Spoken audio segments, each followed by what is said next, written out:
Israel के गजा में शहरियों पर मुसलसल हमले जारी हैं। गजा पर तैयारों की बमबारी से मजीद 250 फ़लस्तीनी शहीद हो गए हैं। अन-नसर स्ट्रीट पर एक बेकरी के सामने जमा अफराद पर बम गिराया गया। इमदादी कार्रवाइयों के लिए जमा अफराद और एम्बुलेंसेस पर भी मिसाइलों से हमला कर दिया गया। बड़ी तादाद में फ़लस्तीनी शहीद हो गए। वस्ती गजा में इसराइली तैयारों की बमबारी से एक ही ख़ानदान के 8 अफराद शहीद हो गए। जबालिया पनाह गुज़ीन कैंप के अल-फलूजा इलाके में घरों पर दर्जनों मिसाइलों से हमले किए गए।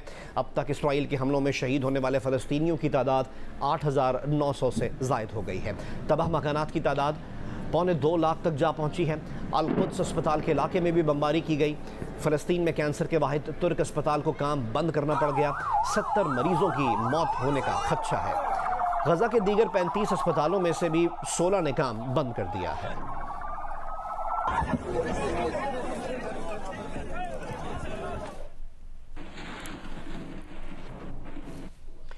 इसराइल की जानिब से शाम के हवाई अड्डे पर मुसलसल तीसरी बार बमबारी के बाद रूस ने लताकिया का हवाई अड्डा और बंदरगाह शाम को इस्तेमाल करने की इजाज़त दे दी है। लताकिया का हवाई अड्डा रूसी मिसाइलों की मौजूदगी के सबब इंतहाई महफूज तस्वुर किया जाता है, जिससे इम्कान पैदा हो गया है कि इसराइली फ़ौज लताकिया एयरपोर्ट को निशाना बनाने की जरूरत नहीं करेगी, क्योंकि इसराइल के बमबार तैयारों को इंतहाई मौसर जवाबी हमलों का सामना होगा।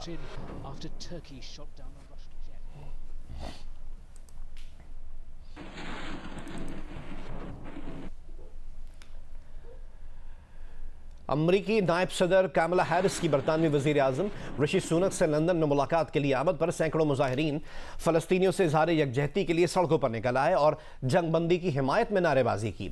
अमरीका की नायब सदर ने यह दौरा ऐसे मौके पर किया है जब बरतानवी हुकूमत पर आवाम का दबाव बढ़ रहा है कि वो गजा में जंगबंदी का मुतालबा करे। इंडियन अमेरिकन नायब सदर कामला हैरिस और ब्रिटिश इंडियन वज़ीर आज़म ऋषि सुनक की ये मुलाकात ऐसे वक्त भी हुई है जब यूक्रेन जंग जारी है और इसमें अमरीका को बरतानिया के मजबूत इत्तेहाद की ज़रूरत है। दीगर खबरें शामिल करें और आपको बताएं कि गैर कानूनी तौर पर मुकीम गैर मुल्कियों की मुल्क बदरी का ऑपरेशन जारी है। कराची से गिरफ्तार गैर मुल्कियों की मुंतकली के लिए बसें होल्डिंग कैंप पहुंचा दी गई। DIG साउथ कहते हैं कि पहले मरहले में 100 से ज़ायद अफराद को सुबह चमन बॉर्डर्स पर रवाना किया जाएगा, जहां उन्हें अफगान हुक्काम के हवाले किया जाएगा। रावलपिंडी इस्लामाबाद से गिरफ्तार गैर मुल्की भी होल्डिंग कैंप मुंतकिल कर दिए गए। तस्दीकी अमल के बाद इन गैर कानूनी तौर पर मुकीम गैर मुल्कियों को वापस रवाना किया जाएगा।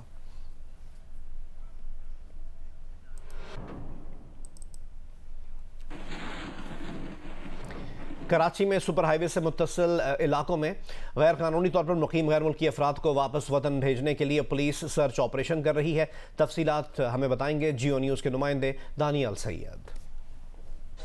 जी बिल्कुल, गैर मुल्की और गैर कानूनी तौर पर मुकीम कराची में जो अफराद हैं उनकी अब बाकायदा तौर पर गिरफ्तारी के लिए पुलिस एक्शन में आई है। डिस्ट्रिक्ट ईस्ट की पुलिस ने साइड सुपर हाईवे एहसनाबाद यसरफ गोट में अलसुबह भी ऑपरेशन का आगाज़ किया। मेरे कैमरामैन सज्जाद अगर दिखा सके नाजरीन को कि तलाश डिवाइस के ज़रिए जो यहाँ पर रहने वाले जो अफराद हैं उनके कवायफ को चेक किया जा रहा है। पुलिस की भारी नफरी जो है वो इस ऑपरेशन में शामिल है। ना सिर्फ एहलकार बल्कि लेडी सर्चर भी जो है सिंध पुलिस की वो यहाँ पर मौजूद हैं और घरों में जा जाकर यहाँ पे रहने वाले जो अफराद हैं उनके कवायफ चेक किए जा रहे हैं। जिनके जाली दस्तावेज़ात हैं उनको गिरफ्तार भी किया जाएगा। पुलिस हुक्काम का कहना है कि गैर मुल्की गैर कानूनी तौर पर जो यहाँ पर रहने वाले अनासिर हैं उनको डेडलाइन दी गई थी और उसके बाद अब ये ग्रैंड ऑपरेशन का आगाज़ डिस्ट्रिक्ट ईस्ट जोन पुलिस की जानिब से किया गया है। तोरखम बॉर्डर से गैर कानूनी तौर पर मुकीम गैर मुल्कियों के इनखला का अमल जारी है। रश के बायस बाज़ मकामात पर माल बरदार गाड़ियाँ भी फंसी हुई हैं। मजीद हमें रिपोर्ट करेंगे नुमाइंदा जियो न्यूज़ मोहम्मद दानियाल अजीज़।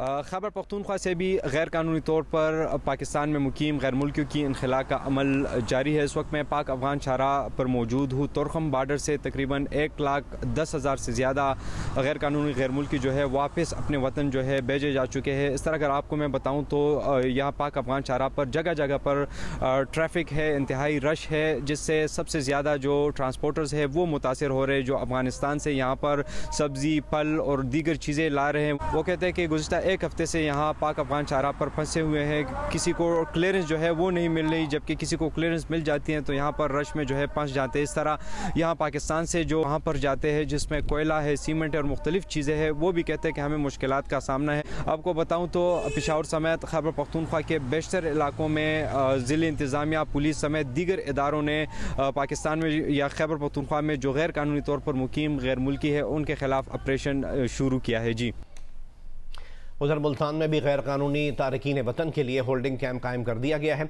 तफसीलात बताएंगी कशमाला इमरान।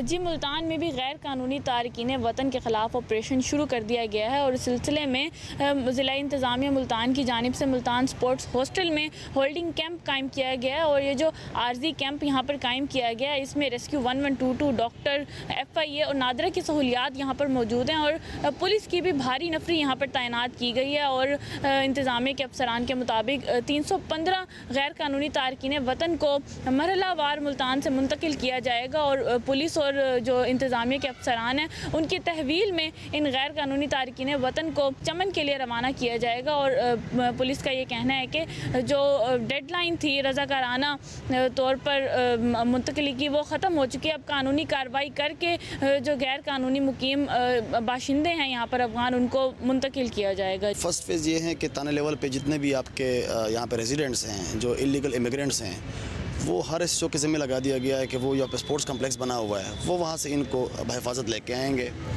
यहाँ पे 1-2 दिन ठहरने के बाद एज़ पर द डायरेक्शंस ये हम पुलिस और डिस्ट्रिक्ट एडमिनिस्ट्रेशन इनको डिपोर्ट करेगी जो उनका डेस्टिनेशन है जहाँ पे हम उनको पहुँचाना है। तो सेकंड फेज़ में हम उनको वहाँ पहुँचाएँगे।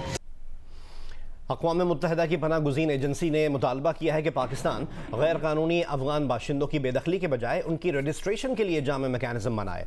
UN पनाह गुज़ीन एजेंसी के तर्जुमान कैसर खान आफरीदी ने कहा कि अफगान बाशिंदों की वापसी के संगीन असरात मुरत्तब हो सकते हैं और इनकी जानों को ख़तरात भी हो सकते हैं। निगरान वफाकी वज़ीर दाखिला सरफराज बुगटी ने कहा है कि ऑपरेशन उन लोगों के खिलाफ हो रहा है जिनके पास कोई भी सफरी दस्तावेज मौजूद नहीं है। जियो न्यूज़ के प्रोग्राम आज शाज़िब खानज़ादा के साथ में बातचीत करते हुए उन्होंने मजीद कहा कि कानूनी तौर पर पाकिस्तान में रहने वाले और पनाह गुज़ीन अफगान बाशिंदे हमारे भाई हैं। डिपोर्ट सिर्फ गैर कानूनी अफगान बाशिंदों को किया जा रहा है। ऑपरेशन के दौरान किसी ने भी किसी को हिरासा किया तो उसको इबरत का निशान बनाया जाएगा। ये अफगान स्पेसिफिक नहीं है। फॉर द टाइम बीइंग जो हमारा ऑपरेशन चल रहा है वो यही है कि जिनके पास कोई ट्रैवल डॉक्यूमेंट नहीं है उनको हम डिपोर्ट करेंगे। अगर मेरी 4 दीवारी में कोई मेरा दरवाज़ा नॉक करने के बजाय दीवार फलांग के आ गया है तो मुझे उसको निकालने का हक है, क्योंकि लीगल अफगानी जो है वो हमारा भाई है, हमारा ब्रदर, इस्लामी हमसाया मुल्क है।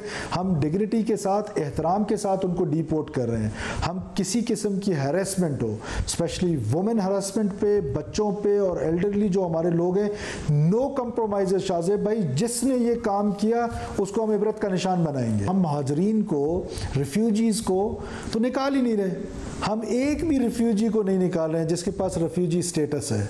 हम तो ये कह रहे हैं कि जो इलीगल हैं, रिफ्यूजीज़ जो आए हैं उनका कोई स्टेटस है, UNHCR में रजिस्टर्ड हैं, हमारे पास रजिस्टर्ड है। हम तो उनकी बात कर रहे हैं जो एलियंस हैं, जिनका कोई अता पता ही नहीं है, जिनका कोई ट्रैवल डॉक्यूमेंट ही नहीं है, जिनकी कोई हिस्ट्री ही नहीं है। वो आकर हमारी सोसाइटी में हमारा सोशल फैब्रिक तबाह कर रहे हैं, हमारे क्राइम में हिस्सेदार बन रहे हैं। लाहौर और इसके गिरदोनवा में स्मॉग फैलने का सिलसिला जारी है और पंजाब भर में इमरजेंसी नाफिज कर दी गई है। शहरियों को मास्क पहनने की तलकीन भी की जा रही है। मजीद हमें बताएंगी नुमाइंदा जियो न्यूज़ उम्मे फरवा। जी, लाहौर आज भी दुनिया का आलूदा तरीन शहर है और यहाँ पर जो एयर क्वालिटी लाहौर के अंदर रिकॉर्ड की गई है वो 386 है और आलमी माहौलियाती वेबसाइट के मुताबिक दूसरे नंबर पर इंडिया का शहर दिल्ली है, उसके बाद इराक का शहर बगदाद तीसरे नंबर पर आलूदा तरीन आ रहा है। लाहौर में फ़ज़ाई आलूदगी अभी तक कंट्रोल नहीं हो सकी और जिसकी वजह से महकमा तालीम पंजाब ने तमाम स्कूलों में, प्राइवेट और सरकारी स्कूलों में ये हदायत जारी की है कि बच्चे मास्क के बगैर नहीं आएंगे। इस वक्त मैं एक स्कूल में मौजूद हूँ। कुछ बच्चों ने मास्क लगाए हुए हैं जबकि बहुत से बेशतर आपको नजर आएंगे जो मास्क के बगैर है। इसके अलावा बच्चों को खसूसी तौर पे एक पीरियड के अंदर ये भी बताया जाएगा कि स्मोक क्या है और इससे आगाही दी जाएगी और इसके नुकसानात भी वो भी बताए जाएंगे। इसके अलावा बच्चों को 1 महीने तक तो मुसलसल उन्होंने मास्क पहनना ही है, पानी ज़्यादा से ज़्यादा उनको कहना है कि पिए। इसके अलावा उनको ये भी हदायत की गई है महकमा तालीम की जानिब से कि बच्चों को ख़ास तौर पे जहाँ पे स्मोक ज़्यादा है वहाँ पे वो ग्लासेस का इस्तेमाल करें। तो ये महकमा तालीम की जानिब से अभी तक बच्चों को हदायत की गई है। और जिस तरह से कहा जा रहा था कि बुध के रोज़ छुट्टी की जाएगी, उस तजवीज़ के हवाले से अभी तक कोई फ़ैसला नहीं हुआ। अभी तमाम स्कूलों में यह हदायत कर दी गई है कि बच्चों को मास्क के बगैर कतई तौर पे स्कूल मत आने दें। लेकिन आज देखने में ये आ रहा है कि इक्का दुक्का पेरेंट्स ने अपने बच्चों को मास्क दिया हुआ है, बेशतर बच्चे मास्क के बगैर हैं। जी। मोटरवे M2 लाहौर से शेखुपुरा तक धुंध की वजह से बंद कर दी गई है। मोटरवे पुलिस का कहना है कि हाईवेज पर भी धुंध की वजह से ट्रैफिक की रवानी मुतासिर है। ड्राइवर्स तेज रफ्तारी से गुरेज करें और अगली गाड़ी से मुनासिब फासला भी रखें।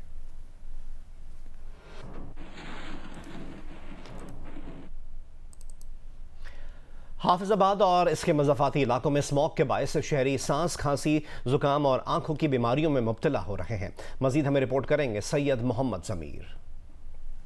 जी, हाफिजाबाद और इसके मज़ाफ़ाती इलाकों में स्मोक ने डेरे जमाने शुरू कर दिए हैं। सुबह होते ही यहाँ पर हर तरफ स्मोक का राज दिखाई देता है, जिससे न सिर्फ सर्दी की शिद्दत में इजाफ़ा हो रहा है बल्कि लोग सांस, खांसी, ज़ुकाम और आँखों की बीमारियों में भी मुबतला हो रहे हैं। दूसरी जानब इस स्मोक के बायस ट्रैफिक की रवानी भी मुतासर हो रही है और अक्सर शाहराहों पर सुबह के वक़्त ट्रैफिक ना होने के बराबर दिखाई देती है।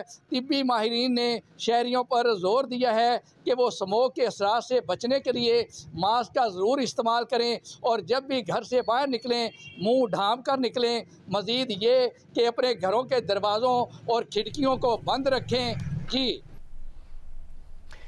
ज़िला स्तौर के बालाई इलाकों में बर्फबारी से सर्दी की शिद्दत में इजाफा हो गया। उधर मुजफ्फराबाद, आज़ाद कश्मीर के बालाई और वस्ती इज़ला में हल्की बारिश हुई है। नवाही पहाड़ों पर मकड़ा नीला और पीर हसी मार्ग पर हल्की बर्फबारी हुई है। हटियाबाला, चकोठी, चकार में भी बारिश हुई है, जबकि वादिया लीपा में बारिश और पहाड़ों पर बर्फबारी हुई।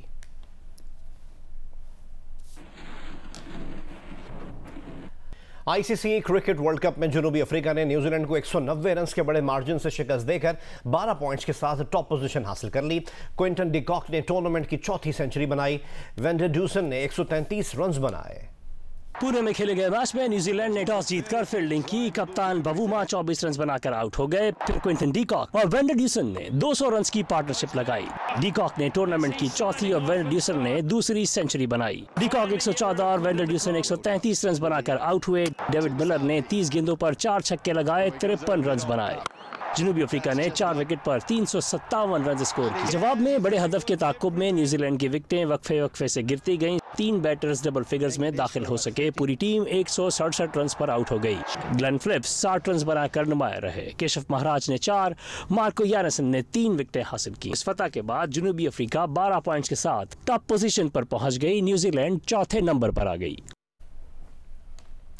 क्रिकेट वर्ल्ड कप में पाकिस्तान को सेमीफाइनल में पहुंचने के लिए अगर मगर की सूरत हाल का सामना है। पाकिस्तान अपने बकिया 2 मैचेस में न्यूजीलैंड और इंग्लैंड को हरा दे, फिर कीवी टीम श्रीलंका से शिकस्त खा जाए, तब कहीं पाकिस्तान की फाइनल 4 के लिए राहें आसान हो सकती हैं। पाकिस्तान को ICC वर्ल्ड कप के सेमीफाइनल तक पहुंचने में सबसे बड़ी रुकावट न्यूजीलैंड टीम है, जिसे जनूबी अफ्रीका के हाथों 190 रन की शिकस्त हो गई। यूं तो वो रन रेट में अभी पाकिस्तान से आगे है, लेकिन अब सीधा सा फार्मूला है, पाकिस्तान को न्यूजीलैंड को हराना है। न्यूजीलैंड आखिरी मैच में श्रीलंका से हारे, फिर पाकिस्तान इंग्लैंड को शिकस्त देकर 10 पॉइंट्स के साथ सेमीफाइनल में पहुंच जाए, किसी रन रेट की जरूरत नहीं। लेकिन अगर न्यूजीलैंड अपना आखिरी मैच श्रीलंका से जीता तो पाकिस्तान को रन रेट पर नजर रखना होगी, लेकिन इसके लिए पहले ग्रीन शर्ट्स को न्यूजीलैंड को हराना होगा। लेकिन अगर मगर फिर भी खत्म ना होगा। न्यूजीलैंड के अलावा भी और टीमें सेमीफाइनल की दौड़ में शामिल हैं, जैसे अफगानिस्तान की टीम जिसको आखिरी 3 में से 2 मैचेस हारने होंगे। श्रीलंका भी न्यूजीलैंड के अलावा किसी से ना जीते, वरना रन रेट आगे पीछे हो सकता है। इंग्लैंड भी लास्ट 4 की दौड़ से बाहर नहीं हुई। नीदरलैंड्स भी टूर्नामेंट में मौजूद है। क्रिकेट वर्ल्ड कप के top wicket taker Pakistani fast bowler Shaheen Shah Afridi one day ranking में भी टॉप पर पहुंच गए। मेगा इवेंट में 16 खिलाड़ियों को पवेलियन की राह दिखाने वाले शाहीन की रैंकिंग में 7 दर्जा बेहतरी हुई है। बैटर्स में कप्तान बाबर आजम की भी पहली पोजीशन बरकरार है, लेकिन नंबर 2 भारत के शुभमन गिल से सिर्फ 2 पॉइंट्स का फर्क रह गया है। वर्ल्ड कप क्रिकेट में शाहीन अफरीदी के शानदार स्पेल्स, ऑस्ट्रेलिया के खिलाफ 5 शिकार, जनूबी अफ्रीका और बांग्लादेश के 3 बैटर्स को पवेलियन पहुंचाया। सिर्फ इतना ही नहीं, मेगा इवेंट में अब तक 16 खिलाड़ियों को आउट कर चुके हैं। शानदार परफॉर्मेंस में आईसीसी रैंकिंग में शाहीन अफरीदी की 7 दर्जे तरक्की हुई और अब वो पहुंच गए हैं पहली पोजीशन पर, जबकि एक दर्जे तनज़्ज़ुल के बाद ऑस्ट्रेलिया के हेजलवुड दूसरे, भारत के मोहम्मद शामी तीसरे, जनूबी अफ्रीका के कैशव महाराज चौथे और न्यूजीलैंड के ट्रेंट बोल्ट 5वें नंबर पर चले गए। बैटर्स की रैंकिंग में भी पहली पोजीशन पर पाकिस्तान की कप्तान बाबर आजम का कब्जा बरकरार है, लेकिन अब उनकी भारत के शुभमन गिल पर बरतरी सिर्फ 2 पॉइंट्स रह गई है। जनूबी अफ्रीका के डीकॉक का 3रा नंबर है, ऑस्ट्रेलिया के डेविड वार्नर चौथे और भारत के रोहित शर्मा 5वें नंबर पर हैं। ऑलराउंडर्स में बांग्लादेश के शकीबुल हसन की पहली पोजीशन बरकरार है। National junior squash championship Abdullah Nawaz ने जीत ली। चैंपियनशिप में 3 एज ग्रुप्स में मुकाबले हुए।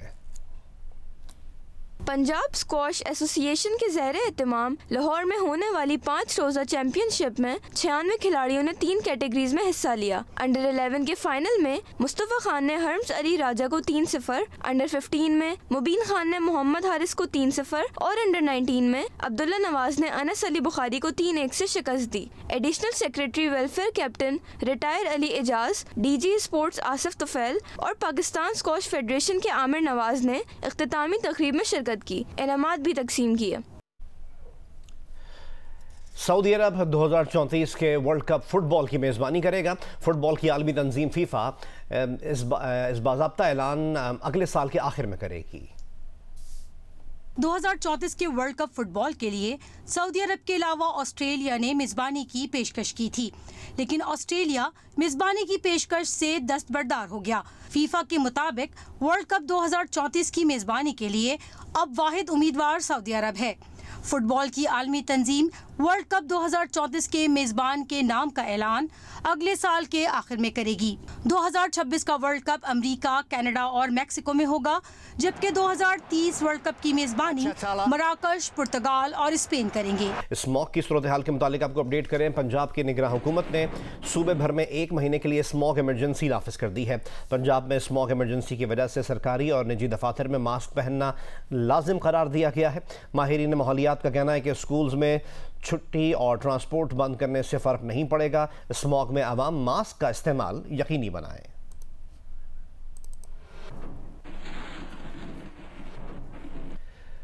IMF का जायज़ा मिशन आज पाकिस्तान के दौरे पर आएगा। 2 हफ्ते पाकिस्तान में रहेगा। बैरूनी फाइनेंसिंग पर पाकिस्तान को अपनी पोजीशन वाज़े करनी है। करेंसी एक्सचेंज पर भी इख्तलाफ मौजूद है। FBR ने अक्टूबर तक टैक्स वसूलियों के लिए मुकर्ररा हदफ से 66 अरब रुपए ज़्यादा इकट्ठे किए हैं। IMF वफ़द पाकिस्तान के लिए $70 करोड़ की अगली किस्त देने की सिफारिश करेगा।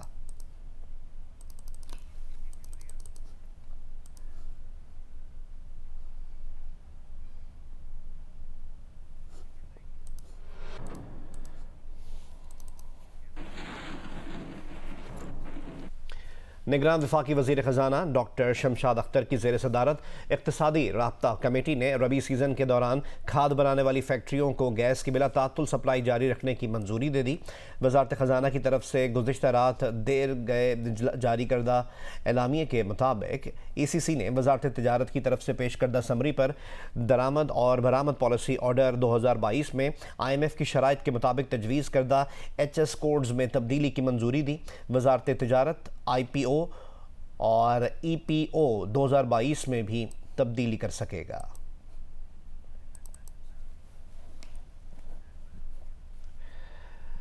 बहावलनगर में कपास की तैयार फसल को मुनासिब कीमत न मिलने के बायस किसान शदीद मुश्किलात का शिकार हैं। मजीद हमें रिपोर्ट करेंगे आरिफ शहजाद।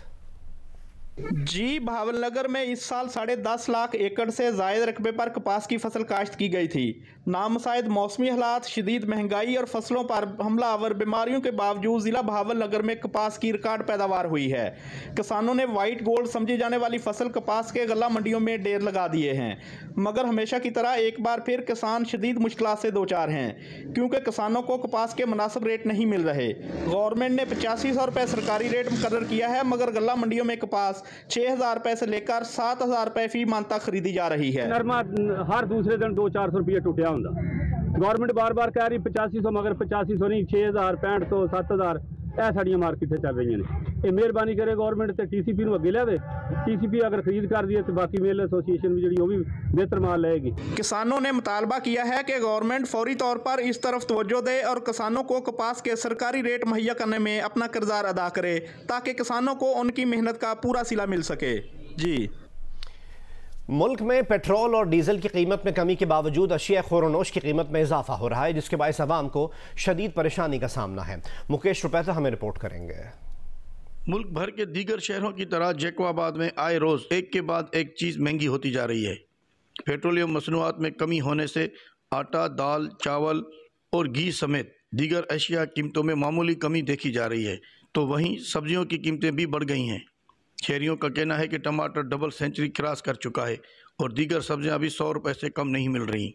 टमाटर का रेट पहले 120-130 रुपये किलो था, आज 200 रुपये किलो टमाटर बिक रहे हैं। उसके अलावा जितनी भी सब्जियां हैं तकरीबन सबके रेट पहले के बनिस्बत इस टाइम डबल रेट है उन सब के।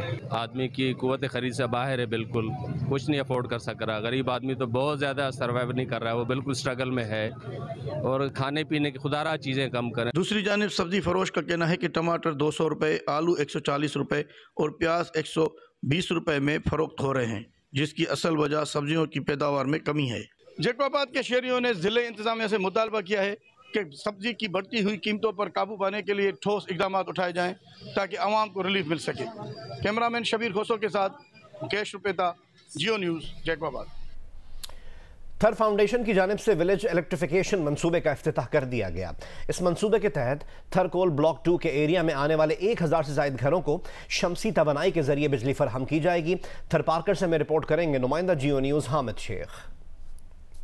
सराय थर की तहसील इस्लाम कोट में शमसी तवानाई के जरिए 1000 से ज्यादा थरी बासियों के घरों को 2 माह में बिजली की फराहमी शुरू कर दी जाएगी। थर कोल ब्लॉक 2 में मंसूबे की इफ्तारी तकरीब से खिताब करते हुए सिंध एग्रोकोल माइनिंग कंपनी के CEO आमिर इकबाल का कहना था कि इस मंसूबे की तकमील के बाद थरी बासियों की जिंदगी में आसानी हो जाएगी। प्रोग्राम के तहत 1035 घरों में हम ब्लॉक 2 में सोलर पैनल्स लगाएंगे। हर घर में 2 पैनल लगेंगे और एक बैटरी होगी, जिससे 2 पंखे और 6 बल्ब जो है वो चल सकें। Director site operation Azhar Malik का कहना था कि थर ब्लॉक 2 में सोलर सिस्टम का मंसूबा शुरू करना एक बहुत बड़ा कदम है। गांव में जितने भी घर हैं ब्लॉक 2 के अंदर में ये सोलर पैनल लगेंगे। मैं समझता हूँ इससे घरों में रोशनी होगी, वहाँ बच्चे पढ़ सकेंगे।